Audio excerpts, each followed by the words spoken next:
ரூபாய் 120ஐ 4 நபர்களுக்கு சமமாக பகிர்ந்தால் ஒவ்வொருக்கும் எத்தனை ரூபா வரும்னு சொல்லி கேட்டிருக்காங்க. ரூபாய் 30. Option B. ஒரு பைக் 1 மணி நேரத்தில் 15 கிலோமீட்டர் தொலைவை சென்றால் 4 மணி நேரத்தில் எவ்வளவு தொலைவு செல்லும் கேட்டிருக்காங்க. 60 கிலோமீட்டர். 5 + 3 × 2. Option B 11. ஒரு பெட்டியில் 5 சிவப்பு 3 பச்சை 2 நீல பந்துகள் இருக்காமா. அதில் ஏதாவது ஒரு பந்தை எடுத்தோம் அப்படின்னா சிவப்பு பந்து வர்றதுக்கு எவ்வளோ வாய்ப்பு இருக்குன்னு கேட்டிருக்காங்க. இதுக்கு ஆன்சர் பார்த்தீங்கன்னா 5/12.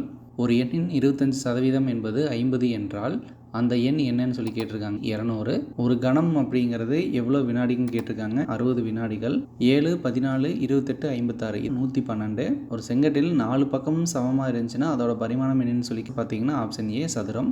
3² + 4² ஆப்ஷன் ஏ 25. ஒரு பெட்டி 600க்கு வாங்கி 750க்கு விற்றுருக்காங்க. அப்போ அதோட லாபத்தோட விகிதம் கேட்டிருக்காங்க. இதுக்கு ஆன்சர் பார்த்தீங்கன்னா 25%. ஸோ இதே மாதிரி ரிவிஷன் பண்ணணும் அப்படின்னா நம்ம சேனலை சப்ஸ்கிரைப் பண்ணிக்கோங்க. தேங்க்யூ.